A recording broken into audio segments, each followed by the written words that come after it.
Produzido pelo Departamento de Comunicação do Sindicato dos Metalúrgicos de São José dos Campos e região, direto do estúdio Vito Gianotti, entra agora no ar o programa Em Movimento.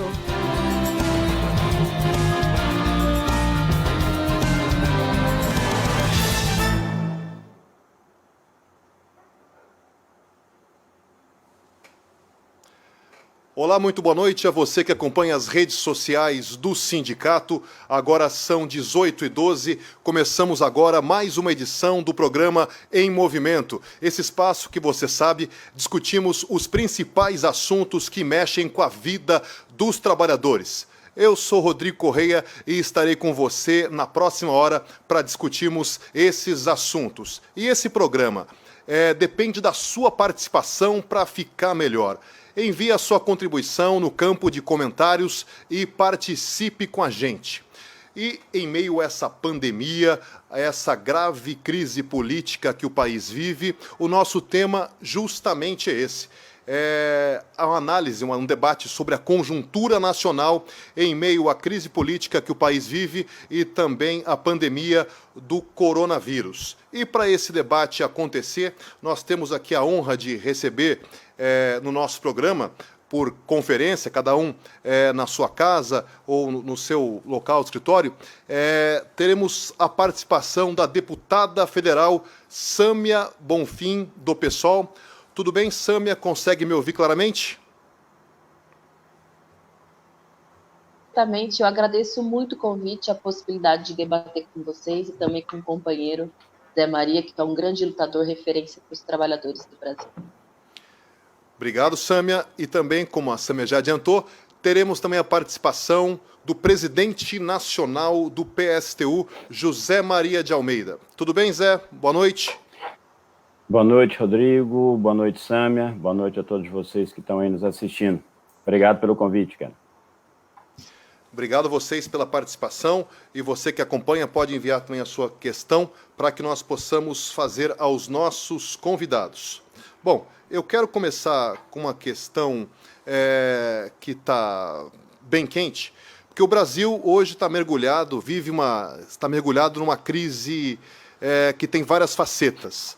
A crise política, ela está cada vez mais aguda e recebeu contornos dramáticos após a demissão e a série de denúncias feitas pelo ex-ministro da Justiça, Sérgio Moro.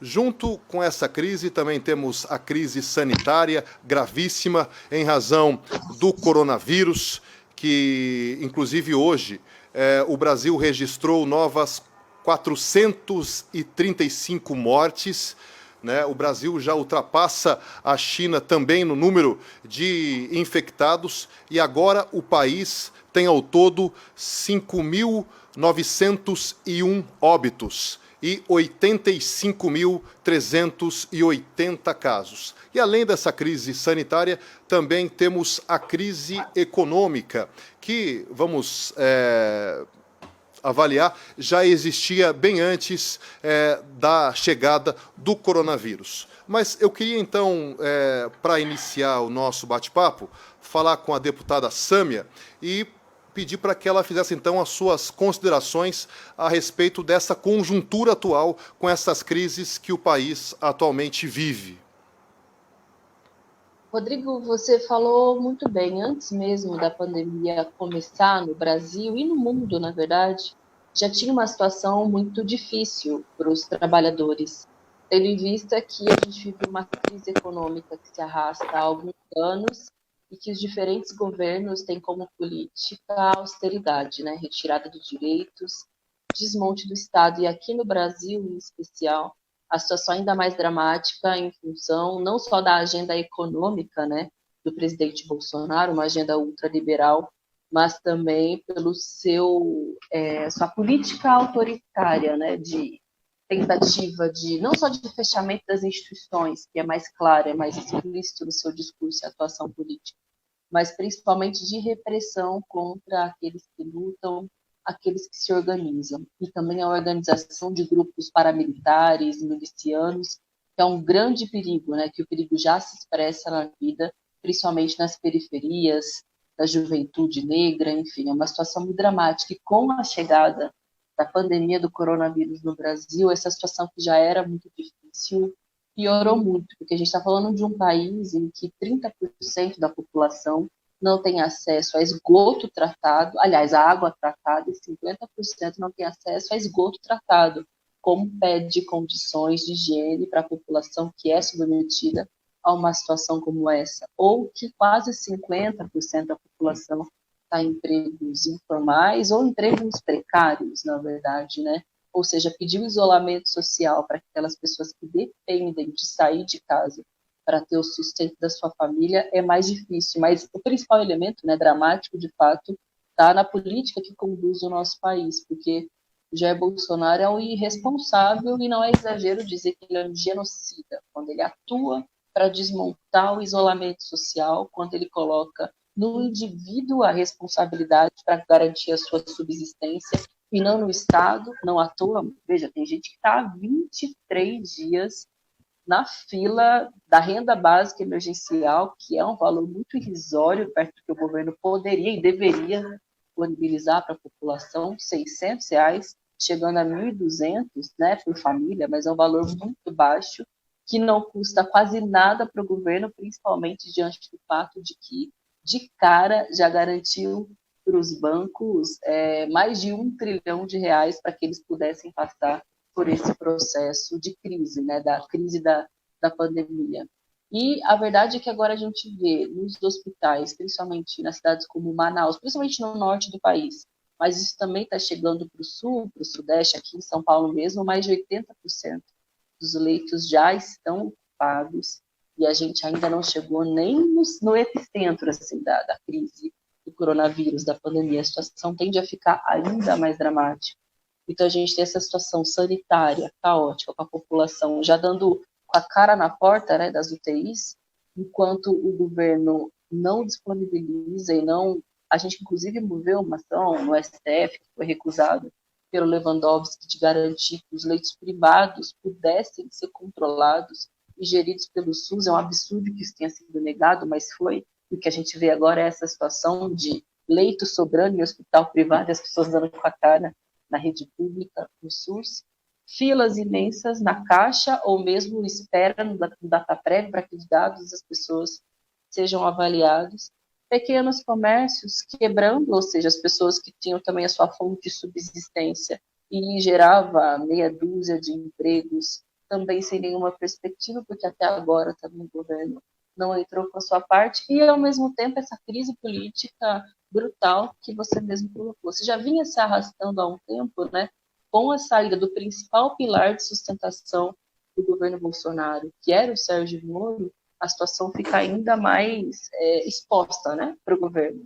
Tendo em vista que o Sérgio Moro ele cumpria com um papel importante para amplas parcelas da população de trazer um suposto aspecto moral para o governo, tendo em vista o papel que ele cumpriu na Operação Lava Jato. E quando ele sai do governo Bolsonaro, ele opta por construir um bloco que já vinha se desenhando há algum tempo com outros setores, talvez de uma direita mais tradicional no Brasil, né, que hoje se costuma chamar de centrão, mas que é a direita neoliberal, que tem inclusive isso em comum com o próprio bolsonarismo, né, essa agenda econômica cruel com os trabalhadores. Ele acaba sendo um nome, inclusive, muito cotado para 2022, o Sérgio Moro, e com isso existe um grau maior de isolamento do Bolsonaro. Mas é aí que mora o perigo, porque quanto mais isolado, mais endurece, radicaliza o discurso e tem atitudes, faz ameaças autoritárias. E enquanto ele não é questionado, não é retirado do poder, ele acaba dobrando a aposta. E eu não estou entre aqueles que acham que o isolamento do Bolsonaro cada vez mais nos basta, e por isso temos que esperar em 2022 para ter uma alternativa para tirá-lo do poder. Eu acho que o país não aguenta até 2022. As pessoas podem morrer do coronavírus, elas podem morrer de fome, a situação dos trabalhadores pode ficar ainda mais dramática. Pode ser que até lá, se ele continuar com esse nível de estabilidade, apesar do isolamento, ele aprofunde no seu projeto autoritário. Por isso que eu, junto a outros deputados, figuras públicas, enfim, nós entramos com o pedido de impeachment e também fizemos a denúncia via Supremo. Mas para que isso se viabilize, é preciso que a população, que o povo avance, né? Avance nessa mesma compreensão, porque esperar pelo Maia, a gente vê exatamente o que ele vem dizendo, né? Não tem por que mexer nisso, como se tivesse uma diferença, né, entre lidar com a crise sanitária com a crise política. Na verdade, o Bolsonaro é o principal empecilho para que a gente consiga lidar com a questão sanitária, né, com a questão sanitária, social, política, humanitária no Brasil. Por isso é tão necessário retirar o Bolsonaro e, apesar dos nossos instrumentos de luta, estava falando isso com o Zé rapidamente antes, né, de mobilização serem mais difíceis agora, justamente pela necessidade de isolamento social, a gente tem que tentar ganhar a consciência, né, da população para a necessidade de derrotar o Bolsonaro e derrotar o seu projeto, né, que é um projeto autoritário e com uma lógica de desmonte completa do Estado e dos direitos dos trabalhadores, para iniciar isso.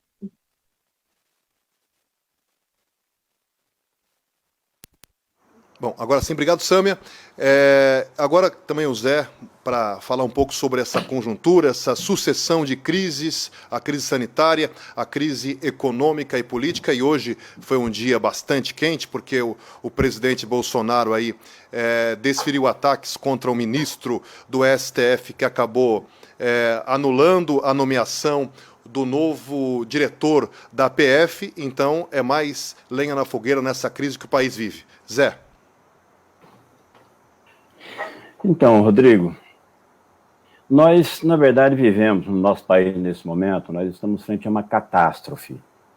Eu acho que é muito importante que a gente tenha noção, consciência do tamanho do problema que se abate sobre a população brasileira nesse momento. Catástrofe, em primeiro lugar, por conta da pandemia, que se desenvolve, como aparentemente está se desenvolvendo no nosso país, nós vamos estar frente a dezenas, talvez centenas de milhares de mortes. É essa a dimensão do problema relacionado à saúde pública que nós vivemos hoje, no Brasil e no mundo, né? Nós estamos vendo como essa coisa se desenvolve no mundo todo. Por outro lado, uma catástrofe econômica, que já vinha de antes da crise na economia capitalista e aqui no nosso país, e que vai se aprofundar muito, mas fortemente, por consequência também dos problemas causados pela pandemia, pela paralisação da economia. Se nós já tínhamos 12 milhões de trabalhadores desempregados, mais 25, 26 milhões de subempregados que vivem, sabe como Deus quer, né? Nós vamos ter uma situação muito pior que essa. Nós vimos agora esses dias, nos países onde existem estatísticas, nos Estados Unidos, por exemplo, em 3 semanas, 22 milhões de trabalhadores perderam emprego. Como é que é a situação que está hoje aqui no nosso país? Com essa imensidão de empresas pequenas falindo, fechando, como nós estamos vendo aí. Então, o que pode se abater nesse período que nós estamos vivendo sobre a classe trabalhadora é uma catástrofe muito grande, nos dois sentidos, tanto em relação à saúde pública, é uma coisa gravíssima o que está acontecendo com o país, e do ponto de vista da situação da economia, principalmente naquilo que se refere às consequências para a classe trabalhadora, porque nós sabemos como é que funciona o capitalismo. Toda hora que tem uma crise que ameaça o lucro dos grandes empresários, eles tratam de descarregar nas costas dos trabalhadores o custo da crise, através do desemprego, da eliminação de direitos, da eliminação de benefícios, na redução de direitos sociais, como fizeram com a aposentadoria, na redução de direitos trabalhistas, na redução do salário, como estão fazendo agora em muitas empresas, quando não demite diretamente o trabalhador. E o problema é que nós vivemos essas duas catástrofes com o governo no país, que é um governo genocida.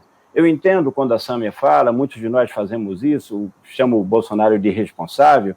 Eu não acho que o Bolsonaro é irresponsável. Ele é genocida, é um governo que conscientemente tem essa atitude que ele está tendo frente ao genocídio, frente à pandemia, que para esse tipo de governo, não tem importância se vão morrer dezenas de milhares, centenas de milhares de pessoas pelo país afora, se isso for necessário, que a economia funcione, que os negócios funcionem, que as fábricas continuem a funcionar para garantir o lucro dos grandes empresários. Esse governo é a cara mais sem disfarces, mais lavada do capitalismo. O capitalismo é isso. Não importa os seres humanos, não importa a vida, importa o lucro dos patrões. E se para garantir o lucro tem que morrer dezenas de milhares, vai morrer dezenas de milhares, eles não estão nem aí, porque quem morre são os pobres. não são os ricos. Hoje mesmo a imprensa está anunciando, está sobrando leito de UTI no Einstein, aqui em São Paulo, que atende a parcela mais rica da população. Mas não tem leito para atender a população mais pobre, tem gente morrendo em casa. Nem chega a ser transferido para o hospital, porque não tem como ir para o hospital. Essa é a realidade que nós vivemos. Então, esse governo, ele não está nem aí para quanta gente vai morrer. E o que ele quer é garantir o lucro. E veja, é tudo de caso pensado. Essa ajuda que foi aprovada de R$600 é uma ajuda muito pequena, ínfima, frente àquilo que é necessário, e o governo faz tudo que pode para não pagar. Até hoje, metade das pessoas não receberam. É um show de humilhação que se impõe a uma parcela imensa da população brasileira que fica aí dias e dias na fila para poder se cadastrar, para poder resolver os problemas burocráticos que o próprio governo cria para não pagar esses R$600 para as pessoas. Por que é isso, gente? É só por incompetência? Não é não. O governo precisa jogar esse setor da população menos favorecido do nosso país numa situação de desespero para que essas pessoas vão para a rua, pressionar para acabar o isolamento social, pressionar para funcionar o país. Porque esse é o interesse não dessas pessoas, é o interesse do grande empresariado. Porque o governo, se quisesse defender, de fato, a saúde das pessoas, garantiria uma renda social, não de R$600, mas de R$2.500, R$3.000, que é o salário médio do trabalhador no país, para todo mundo, todos os desempregados, os subempregados, aqueles que trabalham por conta própria, e garantiria o isolamento social. Tem que garantir assistência para essas pessoas mais pobres, especialmente. Ele faz o oposto. Ele transforma a vida das pessoas no inferno, obriga as pessoas a sair para a rua para depois dizer, tá vendo? Tem que acabar o isolamento social. Esse é o governo que nós temos. Então, ao mesmo tempo que ele vai expor a população a o maior risco possível frente à pandemia que está aí, né? Nós vamos começar a viver agora a fase mais grave da pandemia, ele ainda toma medidas que vai no sentido de proteger os bancos, proteger as grandes empresas, está aí o orçamento de guerra, 1,2 trilhão que já foi liberado para os banqueiros aí pelo Banco Central. Agora, o trabalhador, o que vem? É R$600, metade recebe, metade não consegue receber, é uma medida provisória que autoriza reduzir salário das pessoas numa situação dessa. Garantia de emprego? Nem pensar. Então, não há nenhuma preocupação do governo, nem com garantia de emprego, salário ou renda social para os trabalhadores, muito menos em proteger a saúde da população brasileira, da classe trabalhadora, especialmente daqueles mais pobres. Então, o quadro que nós temos, ele nos indica claramente que não há como defender a saúde, nem há como defender o emprego, o salário, os direitos dos trabalhadores, sem botar para fora esse governo que está aí. É Bolsonaro, é Mourão, é Paulo Guedes, essa trupe toda. Se nós não conseguimos fazer isso, não há como defender a saúde da classe trabalhadora, muito menos preservar o emprego e garantir os nossos direitos, que vão ser cada vez mais atacados pelo governo que aí está. Desde esse ponto de vista, a crise aberta com a demissão do Moro, para nós é muito importante. Nós saímos de uma situação em que o governo fazia manifestações em frente ao quartel do Exército, ameaçando acabar com as liberdades democráticas no país, e fomos para outra em que o governo está mais perto de cair do que dar um alto golpe.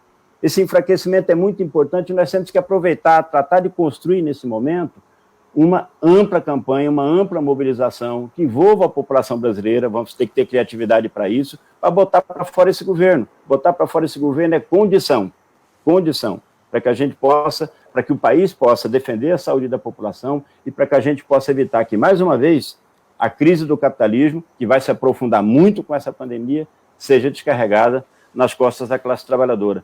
Então, esses arroubos autoritários do Bolsonaro, as ameaças que ele faz, agora de novo, essa crítica que ele fez hoje ao ministro do STF, é modus operandi desse governo.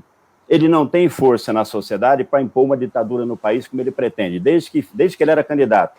Mas ele fica fustigando para ver até onde ele consegue ir. Também para isso é importante a mobilização da classe trabalhadora. Não só nós temos que impedir esse governo de atacar as liberdades democráticas no país, o direito de organização dos trabalhadores, de mobilização, mas nós temos que, mais do que isso, acabar com esse governo. E acabar com esse governo é botar para fora não só o Bolsonaro, é o Mourão, é o Paulo Guedes, é toda essa trupe que está aí, botar para fora os militares que estão no governo e esses agentes da grande burguesia que no Ministério da Economia, no Ministério do Desenvolvimento, atacam os direitos da classe trabalhadora brasileira todo santo dia. Ok, Zé. Ainda com você, Zé Maria. Zé Maria, presidente nacional do PSTU. Você aí elencou aí algumas das iniciativas do governo, criticando que foram insuficientes, inclusive esse auxílio emergencial que para tantos milhões de brasileiros tem sido aí um martírio tremendo. Mas o governo também ele editou algumas medidas provisórias, autorizando aí a redução de salários e jornada. Também fez a troca do ministro da Saúde, uma nova gestão está no comando do Ministério da Saúde. O que você tem achado, fora essas que você mencionou, dessas medidas que o governo tem tomado? Eu acho que as medidas econômicas que ele tem tomado são todas elas para proteger o grande empresariado. E aquilo que eu fui obrigado a fazer em direção aos trabalhadores mais pobres, com essa ajuda emergencial, é isso que nós estamos vendo. Ela é completamente insuficiente e, ainda por cima, eles constroem uma quantidade enorme de obstáculos para impedir as pessoas de receber. Agora, essas movimentações que existem no âmbito do próprio governo, saída do Mandetta, do próprio Moro, é importante que a gente analise de forma mais global isso. É verdade que a saída do Mandetta é uma ação do governo no sentido de aprofundar ainda mais essa política genocida que ele tem para o enfrentamento da pandemia. Mas eu não quero aqui limpar a cara do Mandetta. O Mandetta tampouco fez o que ele como ministro da Saúde para proteger a população brasileira. Nós não tivemos isolamento social no Brasil em momento nenhum, em lugar nenhum. Porque em momento nenhum, nem o ministro da Saúde, nem os governadores, que ficam falando uma coisa e fazendo outra nos estados, garantiram isolamento social, porque nenhum deles diz tem que parar as fábricas, tem que parar as empresas, tem que garantir renda social suficiente para todo mundo ficar em casa e ficar bem. Nenhum deles falou isso. Sabe por quê? Porque todos eles querem que as fábricas continuem a funcionar, que as empresas continuem a funcionar, porque essa turma é toda subserviente. Eles estão preocupados em defender os interesses das empresas. São as empresas que financiam as campanhas eleitorais desses partidos, desses políticos, que estão lá em Brasília. Então, é defendendo o interesse dessas empresas, é a defesa do interesse dessas empresas que norteia a ação desses caras. Então, o Mandetta, é verdade que ele é melhor do que esse que está aí, porque esse que está aí, que entrou, é pior, né? É muito pior. Agora, não é que o Mandetta estava lá defendendo a saúde dos trabalhadores da população para sair. Né? A imagem que as pessoas têm dele é mais em contraste com o que é a tragédia, que é o Bolsonaro. Mas a primeira coisa é isso. A segunda coisa é o Moro. O Moro sai dizendo que ele não aceita uma coisa que não seja ética, está interferindo aqui no Estado Democrático de Direito. Olha, se o Moro respeitasse de fato ética, não tinha entrado nesse governo. Ele, primeiro, como juiz, era um juiz absolutamente seletivo, corrupto, portanto. Que um juiz que decide a favor desse ou daquele pelas suas preferências políticas é corrupto. É o que ele fez. Os processos do PT, e olha que nós somos muito críticos ao PT e à corrupção do governo do PT. Mas a forma como o Moro tratou isso foi de uma forma corrupta. Segundo, ele entrou no governo que é a favor da ditadura, que defende torturadores, e vem falar de defesa de Estado de Direito, de democracia. Ele entrou no governo que é corrupto, e todo mundo sabe, até os postes das ruas desse país sabem, que os filhos do Bolsonaro e o próprio Bolsonaro são relacionados com as milícias, e fazem negócios com as milícias. Por isso está aí essa crise dele, a pressa dele para trocar o chefe da Polícia Federal, é porque a Polícia Federal está chegando nos filhos dele. Todo mundo sabe disso. E o Moro estava nesse governo muito confortável até agora. Agora ele virou o rei da defesa da ética na política? Não, olha, eles são todos iguais. Aliás, o Moro estava juntinho com o Bolsonaro, com o seu Paulo Guedes, com o seu Rodrigo Maia, que é o presidente da Câmara, para atacar os direitos da classe trabalhadora durante todo esse período. Então, essa gente não é uma gente que representa os interesses da classe trabalhadora brasileira, por isso brigaram com o Bolsonaro. Essa briga entre eles é uma briga entre eles para distribuir o butim entre eles. São os interesses deles. A classe trabalhadora, na verdade, precisa, neste momento, ao construir a sua luta contra o governo Bolsonaro, para botar para fora Bolsonaro e Mourão, tratar de construir uma alternativa da nossa classe contra todos eles. Veja, olha o desastre que nós temos no 1º de maio desse ano. As grandes centrais sindicais do nosso país organizaram o 1º de maio, chamaram Fernando Henrique, Lula, eu ia falar o Bolsonaro, mas o Bolsonaro não chamaram Rodrigo Maia, chamaram o Alcolumbre, chamaram o Dias Toffoli. São algozes da classe trabalhadora. Essa gente, dia após dia, atua para favorecer empresário e prejudicar os trabalhadores. Rodrigo Maia foi o chefe da campanha, da aprovação da reforma trabalhista. Rodrigo Maia e o Alcolumbre aprovaram a reforma da Previdência, e eles convidam essa gente para o 1º de maio. Então, as dificuldades que nós temos para construir essa mobilização para botar para fora o governo começam aí. As grandes organizações da classe trabalhadora, que tinha obrigação de tratar de colocar suas forças para construir essa campanha, para mobilizar a população, para botar para fora o governo, estão se confraternizando com os nossos inimigos. O papel das grandes centrais sindicais deveria estar, neste momento, mobilizando a classe trabalhadora para botar para fora o Bolsonaro, mas também contra Rodrigo Maia, contra o Alcolumbre, contra o STF, porque essas instituições só tomam decisões para prejudicar os trabalhadores e ajudar os grandes empresários. No entanto, estão confraternizando com eles. A oposição que nós temos dentro do Congresso Nacional não está muito longe disso. Tem uma polarização aí, Bolsonaro de um lado, governadores do outro, e a oposição que nós temos lá, começando pelo PT, virou um apêndice dessa coisa dos governadores. Essa ajuda de R$600 mesmo, teve muita gente da oposição que saiu festejando. Esses caras ganham 33 mil por mês, e vai festejar que aprovou 600 conto para uma família viver? Isso é falta de vergonha na cara, me desculpem. Outra coisa, o orçamento de guerra. Teve o voto dos partidos todos de oposição lá do Congresso. O orçamento de guerra é para ajudar banqueiro a salvar empresa da falência. Como é que os partidos de ditos oposição votam numa coisa dessa? Então, essa falta, essa ausência de oposição e o papel que as grandes organizações da classe trabalhadora, desde as grandes centrais sindicais ao PT, PCdoB, esses partidos, eles pecam, faltam à classe trabalhadora no momento que ela mais precisa. É importante, inclusive, que a Sâmia fala, porque a direção do PSOL tem uma política muito parecida com essa política do PT. E é preciso que esses partidos se afastem disso. Os partidos que são da classe trabalhadora precisam responder às necessidades da classe trabalhadora neste momento. Esse talvez seja o principal obstáculo que a nossa classe tem neste momento para construir essa saída que nós precisamos para o nosso país, que começa por botar para fora esse governo e, na nossa luta, construir uma alternativa que possa botar a classe trabalhadora no governo desse país para que nós possamos transformar o Brasil, não só para defender a saúde e o emprego, mas para que a gente possa garantir um futuro em que todos aqueles e aquelas que trabalham possam ter uma vida digna. É isso. Agora eu queria colocar na roda de novo a deputada federal Sâmia Bonfim. Sâmia, você fez análise inicial aí sobre o momento que nós estamos vivendo e queria que você também, assim como o Zé, avaliasse as medidas que o governo Bolsonaro tem tomado até agora. Não dá nem para dizer que são insuficientes. Eu diria que o governo Bolsonaro não agiu para combater a pandemia e essa crise brutal que a gente tem no sistema de saúde, essa crise econômica e essa crise social. Primeiro, porque até agora foram investidos cerca de 20 bilhões de reais somente, né, de repasse para estados e municípios. Mas nem não chegou a 17% o número de respiradores que ele prometeu que ele entregaria para os estados e municípios. Ele não cumpriu, nem perto da sua meta. Para além disso, como a gente já colocou de cara, ele já garantiu mais de R$1 trilhão para os bancos, para que eles lidem com a crise. Enquanto isso, não tem respiradores, não tem UTIs, não tem leitos, os hospitais privados estão com vagas sobrando, enquanto a população precisa voltar para casa e morre dentro de casa, ou morre na rua, na porta do hospital, os comércios estão fechando, pequenas empresas estão fechando. O Bolsonaro, ele atua contra o isolamento social, que por hora é o único remédio que a gente tem para tentar enfrentar a Covid-19, né, enfrentar o coronavírus.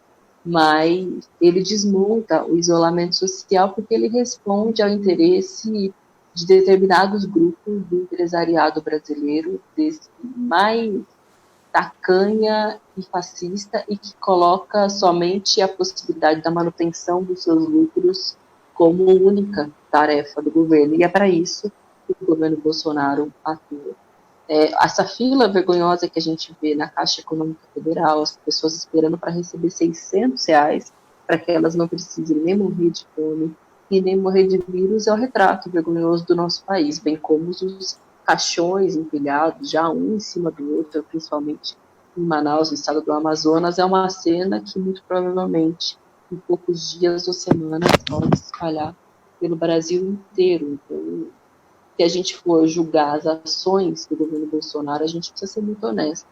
O Bolsonaro não atuou para combater a pandemia. Na verdade, é funcional para o seu projeto de país, para o seu projeto de sociedade, que as pessoas morram. Vejam, aqui na cidade de São Paulo, quais são as pessoas mais contaminadas? São os moradores da Brasilândia, Sapopemba, de São Mateus, que já são os bairros mais pobres, mais desassistidos. onde os trabalhadores já moram amontoados, não têm condição de saneamento básico, é por isso que morrem mais, tem mais dificuldade para conseguir sustentar, né, sobreviver diante de uma pandemia tão brutal. Por isso que concordo quando o Zé diz também que não dá para ter nenhuma ilusão a partir desses rompimentos com o governo Bolsonaro. Porque todos esses ministros, Mandetta e Moro, eles aceitaram compor, ter parte desse governo, primeiro por um cálculo oportunista, né, de manutenção dos seus negócios. Veja, o Mandetta, ele é relacionado com grandes empresas que ganham muito dinheiro com a saúde, principalmente de planos de saúde. E o próprio Mandetta, quando teve a emenda constitucional 95, ele foi favorável. E graças a essa emenda, são cerca de 20 bilhões a menos que deixaram de ser investidos no SUS, e hoje a gente vê o resultado disso. É verdade, por conta da pandemia existe esse colapso do sistema de saúde, mas ele não começou agora, né? Antes da pandemia, as pessoas já morriam na fila dos hospitais, já não encontravam vagas nas UTIs. E o Mandetta, através da sua atuação parlamentar e também da atuação enquanto empresário, também tem responsabilidade sobre essa lógica caótica da saúde pública no Brasil. E o Moro, igualmente, o Moro, quando juiz, né, quando atuou na Operação Lava Jato, atuava com uma seletividade brutal, inclusive parte das suas manobras foi o que levou o Bolsonaro a ganhar a presidência da República, retirando o principal candidato, né, aquele que estava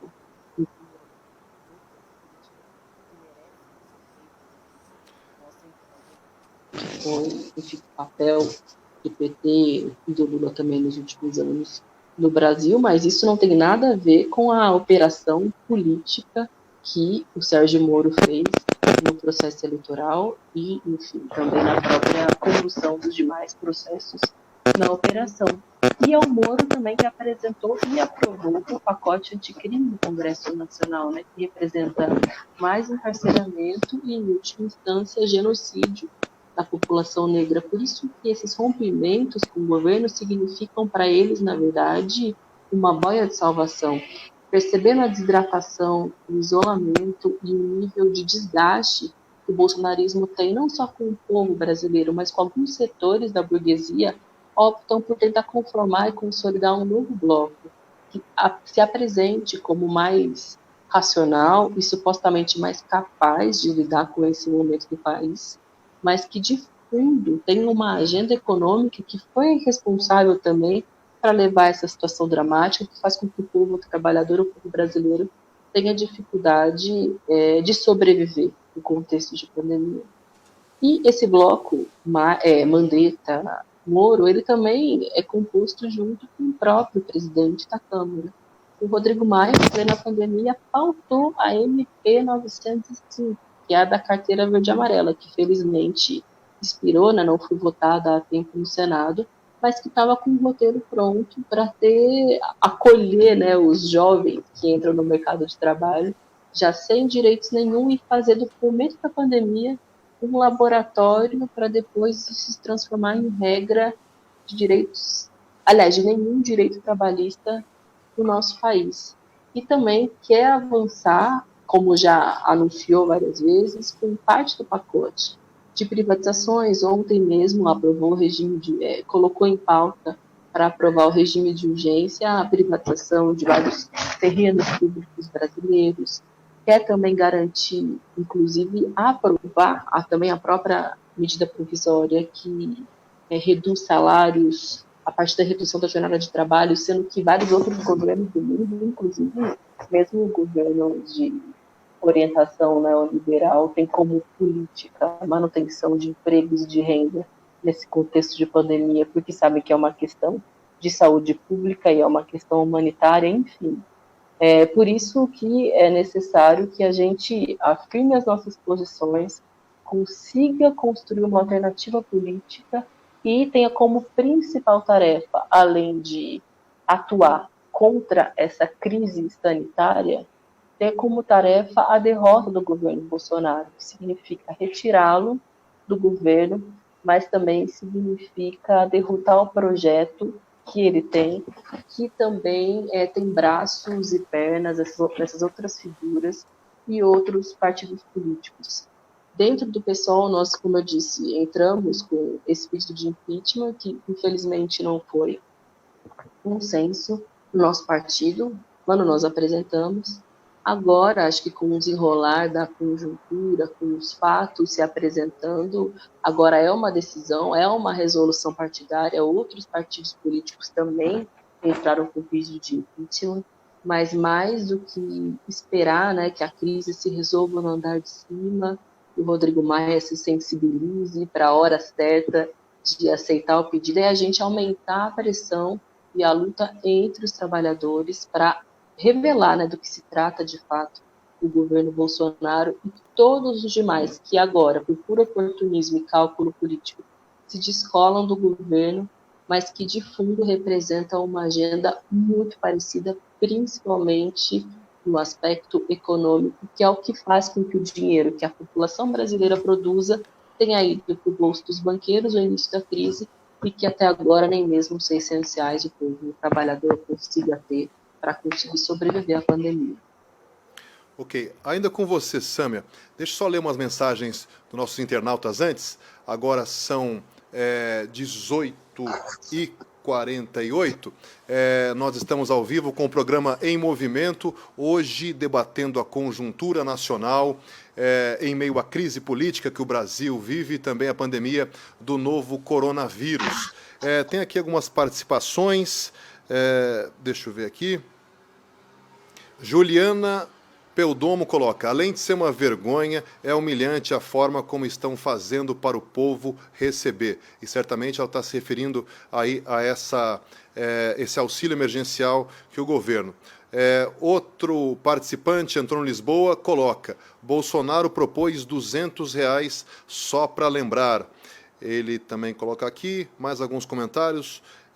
Depois, o Heller Gonçalves pergunta depois aos nossos participantes a posição deles sobre a reestatização da Embraer. E é bom lembrar para quem nos acompanha que no último sábado a empresa norte-americana Boeing anunciou aí o cancelamento do acordo comercial. O sindicato sempre foi muito contra esse acordo e agora a empresa americana acabou desfazendo, uma ruptura ocorreu. Então depois eu deixo para os dois nossos convidados responderem a posição dos partidos e deles sobre a reestatização da Embraer, que é uma proposta e uma reivindicação do sindicato. Mas, Sâmia, você elencou aí, e temos debatido aí essa série de ataques do governo Bolsonaro em relação aos direitos, atacando sobretudo os mais pobres, os mais vulneráveis, mas esse governo, ele continua, o presidente Bolsonaro, tendo uma base de aprovação ali na casa dos 30%. Inclusive, o Datafolha recentemente atestou que continua nesse patamar, então ele demonstra alguma resiliência nessa aprovação, nesse grupo que aprova. Eu pergunto, ao que você atribui essa manutenção desse nicho de apoio para o Bolsonaro, e se você avalia que essas pessoas têm condição ainda de serem convencidas, né, do erro que estão tendo, né, apoiando esse governo, e se há risco de alguma confrontação com esses apoiadores mais radicais do Bolsonaro? Uhum. Acho que se a gente observar 30% da população apoiando um governo de extrema-direita como esse, é uma situação desesperadora. Mas se a gente observar na perspectiva de que caiu bastante o acolhimento do Bolsonaro por diferentes setores da população, é o elemento que mostra que o povo brasileiro vem fazendo a sua experiência e que antes ele conseguia angariar apoio de diferentes setores, da classe média, de uma direita mais tradicional. Agora o apoio dele se sustenta principalmente numa base mais fanática. Em momentos de crise política grave, como a que a gente vem tendo agora, isso se demonstra mais. Ele radicaliza o seu discurso, uma forma de coesionar essa sua base. Se a gente está reclamando também, por exemplo, da demora para entregar os R$600 ou R$1.200 para as pessoas, da renda emergencial, para muita gente do povo, a impressão que dá é que foi o governo Bolsonaro que garantiu esses essenciais. Não à toa, numa das pesquisas que foram feitas pelo Datafolha, se eu não me engano, apresentaram isso como um dos principais elementos de aprovação do Bolsonaro, mesmo nesse contexto da crise. Então, as nossas tarefas são muito difíceis, porque eles também criaram uma máquina, um aparelho, um verdadeiro aparelho de propaganda, de fake news, que consegue chegar, disputar esses corações e mentes, ao passo em que o nosso nível de fragmentação, de necessidade de responder a essa barbárie, está aquém da necessidade de desmascarar e de desmascarar o governo, de apresentar a alternativa para os trabalhadores. Acho, com a crise política que se iniciou principalmente a partir da saída do Moro, a situação tende a ficar mais difícil para o Bolsonaro, justamente pelo papel moral, né? Esse prestígio, esse suposto prestígio de moralidade que ele trazia para o governo Bolsonaro, e que agora, com o seu deslocamento, e junto com ele, né, deslocamento de alguns setores do empresariado, e mesmo alguma divergência possível entre os setores das Forças Armadas, parte deles embarca até o final nesse projeto autoritário, mas que parte deles tem algum temor da sua imagem ser desgastada diante de um governo tão atrapalhado, com tanta dificuldade de lidar com questões tão básicas do cotidiano diante de uma crise. Acho que com esses elementos é possível, sim, que a aprovação do Bolsonaro reduza e diminua, mas para isso, como eu já disse, é preciso ter clareza e ter possibilidade de apresentar a política para a população com independência, sem que se confunda com esse blocão que se tenta construir, como se a saída para o problema, para o enfrentamento a Bolsonaro, por algum motivo fosse alguma espécie de frente ampla, como muitos vêm investindo. Essa manifestação do dia de amanhã, que eu não consigo nem chamar de manifestação, né? Quando a gente tem Rodrigo Maia, Fernando Henrique Cardoso e figuras do tipo subindo no palanque no Dia dos Trabalhadores. Estava brincando anteriormente desse jeito, o próprio Paulo Guedes pode se sentir muito convidado a participar de um espaço como esse, ou seja, criar mais confusão na cabeça dos trabalhadores, ter ainda mais dificuldade para conseguir apresentar um projeto político alternativo, se diferenciando dessa agenda ultraliberal de massacre das condições de vida dos direitos trabalhistas. Então, é muito necessário que a gente se apresente com independência, denuncie até o fim, enfim, os desmandos, os arroubos autoritários do governo Bolsonaro, mas apresente um projeto que seja para os trabalhadores. E esse contexto de crise, que tem muitos elementos dramáticos, mas tem um elemento que é muito importante, que é profundamente anti-neoliberal, anti-bolsonarista, que é o elemento da solidariedade, esses exemplos de solidariedade ativa e dos trabalhadores da saúde que se organizam já em alguns locais de trabalho, como aconteceu, por exemplo, uma manifestação muito importante no Hospital Universitário da USP na última semana, exigindo da reitoria e exigindo do governo condições de trabalho, porque ainda tem pessoas em situação de risco, de grupo de risco que estão trabalhando, estão sem materiais de proteção, está com superlotação já nos leitos de UTIs e com baixa contratação, sem nenhuma nova contratação de profissionais no momento que a população mais precisa. Esses exemplos precisam ser apoiados pela gente, porque a partir dessas demonstrações de luta, mesmo que em condições difíceis, né, e adversas por conta do isolamento social, mas é a partir desses exemplos que a gente consegue também ir se consolidando e construindo a nossa alternativa e se apresentando com a diferenciação necessária com esses setores que não têm compromisso com a vida, né, mas que têm compromisso com seus próprios negócios e seus interesses privados. Obrigado, Sâmia. Estamos com o programa Em Movimento especial no dia de hoje. Estamos conversando com a deputada federal Sâmia Bonfim, do PSOL, e o presidente nacional do PSTU, José Maria de Almeida. Agora quero voltar com o Zé Maria para também abordar um pouco dessa reflexão que eu fiz com relação a uma pretensa resiliência do presidente com essa manutenção de um índice de aprovação ao seu governo em torno de 30%, e repito então essa mesma questão aí ao Zé, também achando se esse público ainda ele pode ser convencido do contrário, e também se há algum risco de confrontação com esses mais radicais apoiadores do Bolsonaro. Zé Maria. Acho que o seu microfone está desligado, Zé. O Bolsonaro, ele tem uma base de apoio ideológica que pensa como ele no nosso país, que eu acho que chega a 10, 12, no máximo 15% da população, como é normal em qualquer sociedade. O resto desse apoio que soma aí nos 30%, tinha a ver, num primeiro momento, com todo esse setor da sociedade que apoiou o Lava Jato. Isso ele vai começar a perder, ele já começou a perder com a queda do Moro, por isso a queda do Moro enfraquece ele politicamente também.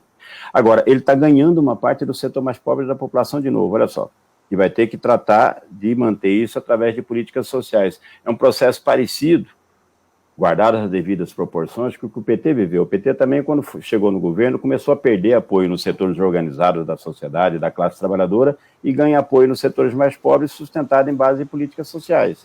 O Bolsonaro vai fazer esse movimento, não é gratuito o movimento que ele está fazendo em relação ao Centrão no Congresso Nacional, é a sala mais corrupta do Congresso Nacional, mas esse povo vive disso, libera dinheiro para eles fazerem favores eleitorais também, dessa forma eles ganham as eleições, é dessa forma que funciona, não é? Agora, então, a resiliência, a dificuldade dele perder apoio tem a ver com isso. Ele tem uma base que eu diria que é sólida dele, e ele consegue navegar nesse outro setor da população, e aí entra um problema que não é só a decepção com o passado, ou seja, que foi o que permitiu que esse cara ganhasse as eleições de 2018, é a ausência de uma oposição, de uma alternativa no país nesse momento. Porque, olha, as pessoas olham para um lado e para outro e não veem nada.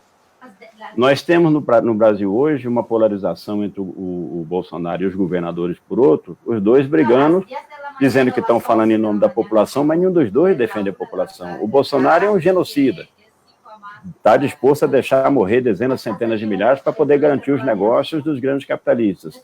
Os governadores falam que não, que o importante é a saúde, mas nenhum deles teve uma política coerente para defender a saúde da população.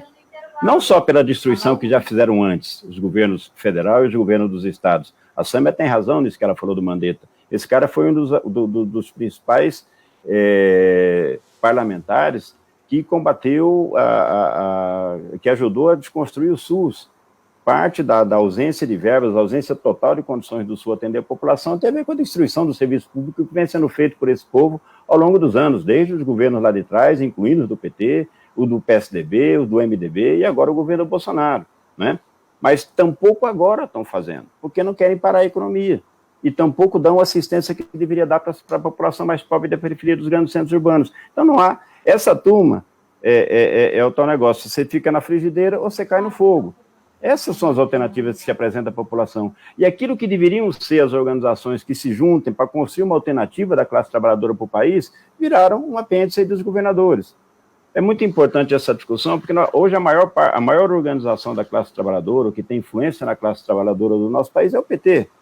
Agora, o PT já demonstrou, quando governou durante os 14 anos, que não é um partido que vai mudar o país para atender a classe trabalhadora. Pelo contrário, a prioridade dos governos do PT foram os grandes empresários igual. Eles têm um estilo diferente dos outros, mas a resultante concreta para a classe trabalhadora nós já conhecemos. Não é gratuito que a maior parte da classe operária rompeu com esse partido, que houve toda essa ruptura do eleitorado do PT na população brasileira, na medida que esse partido governou o Brasil por 14 anos. Essa foi, aliás, uma das razões que permitiu a vitória do Bolsonaro nas eleições de 2018. E a classe operária, a classe trabalhadora brasileira não vê o PT como alternativa, e está certa em não ver o PT como alternativa.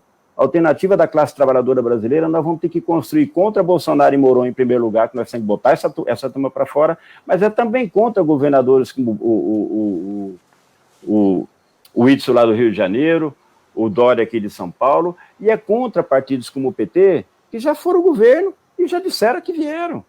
Governaram para os banqueiros e para os grandes empresários também, a alternativa é contra eles. E aí qual é o problema? Você veja, nós tomemos os partidos que se reclamam da classe trabalhadora no Congresso Nacional. O PCdoB é um puxadinho do PT. A direção do PSOL, eu respeito muito o trabalho que a Sâmia faz, conheço a companheira, sei que é uma companheira séria, mas a direção do PSOL fez uma opção política nesse país, nesse momento político que nós vivemos, que é se aliar a esse projeto do PT. E veja, enquanto nós apresentarmos para a classe trabalhadora isso aí como alternativa, nós não vamos ganhar os trabalhadores, nós não vamos empolgar os trabalhadores para se juntar em torno de uma alternativa que possa ser a alternativa política que esse país precisa.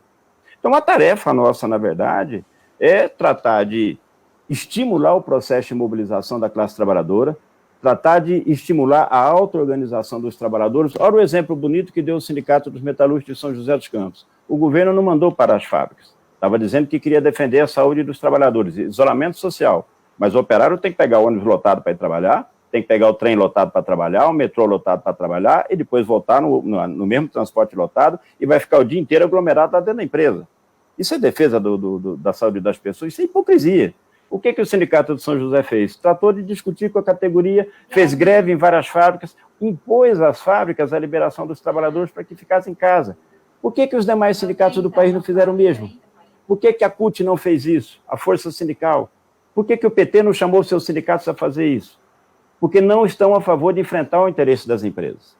Então, nós vamos ter que botar na nossa cabeça, eu digo isso para a Sâmia, que a gente tem que construir essa alternativa através da organização dos trabalhadores para a sua luta mais imediata, que é defender a sua vida, defender a sua saúde, defender o emprego e os direitos que estão sendo atacados neste momento, mas nessa luta nós vamos ter que construir uma alternativa política para o país que possa colocar a classe operária, o povo pobre no governo do Brasil.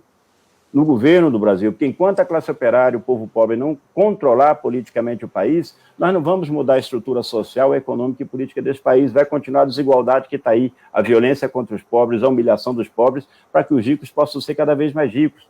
E isso nós vamos fazer contra o PT, não vamos fazer junto com o PT. A tragédia hoje que nós temos, e a gente vê isso claramente no Congresso Nacional, é que todos os partidos que estão lá, que deveriam defender os interesses da classe trabalhadora, em última instância, quando estão contra o Bolsonaro, mas estão junto com o Rodrigo Maia, estão junto com o João Dória. Isso não vai a lugar nenhum.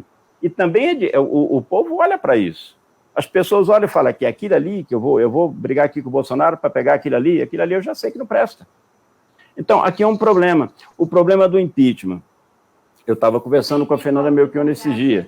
Nós não estamos contra a proposta dos companheiros. Inclusive, se isso vai a voto no Congresso, se a gente tivesse um deputado lá, nós votaríamos a favor. Nós vamos assinar, inclusive, o abaixo-assinado dos companheiros. Agora, essa não pode ser a política nossa. Por que não pode ser a política e a alternativa que a gente apresenta para a classe trabalhadora? Porque o impeachment ainda é uma saída dentro dessas instituições que estão aí. Vamos supor que isso seja encaminhado na Câmara. E veja, para encaminhar, vai ter que ter mobilização e pressão de baixo. O Rodrigo Maia já falou que não encaminha. Ele só vai encaminhar se tiver pressão, se o povo for para a rua. Agora, veja, se acontece o impeachment, quem assume é o Mourão. O Mourão é um militar também. Antes do Bolsonaro, é o cara que estava falando em autogolpe. Ele está 100% a favor da política do Paulo Guedes. O que vai mudar para a vida do povo eu tirar o Bolsonaro e deixar o Mourão e o Paulo Guedes governando o país? Percebe o problema? Nós temos que tirar todo mundo que está aí. E o impeachment não nos basta para isso.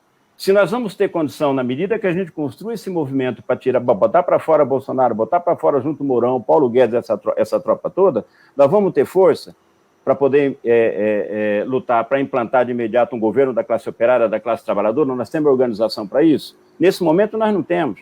Mas vamos exigir pelo menos eleições gerais, então, que o povo decida quem vai governar. E vamos seguir trabalhando para a construção da nossa alternativa real, que é o que? Um governo socialista dos trabalhadores. Enquanto a classe trabalhadora não governar esse país, o Brasil não vai mudar. E nós não vamos garantir vida digna para aqueles que vivem do seu trabalho. Então, desde esse ponto de vista, a construção dessa alternativa é o principal desafio hoje. Nós temos uma tarefa fundamental à classe trabalhadora, botar para fora esse governo, tratar de mudar o nosso país. Para essa tarefa é preciso construir uma alternativa, para que no lugar desse governo que está aí, a gente possa colocar uma alternativa da classe trabalhadora. Isso nós não vamos construir junto com o PT. Nós não vamos construir junto com esses partidos de oposição que estão lá no Congresso Nacional. É contra eles.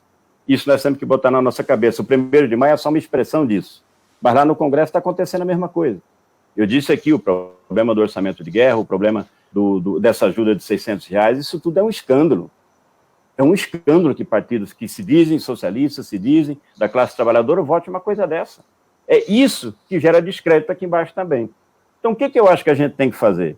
É seguir, em primeiro lugar, apoiando essas mobilizações, essas lutas todas, isso que falou lá da USP, isso é muito importante.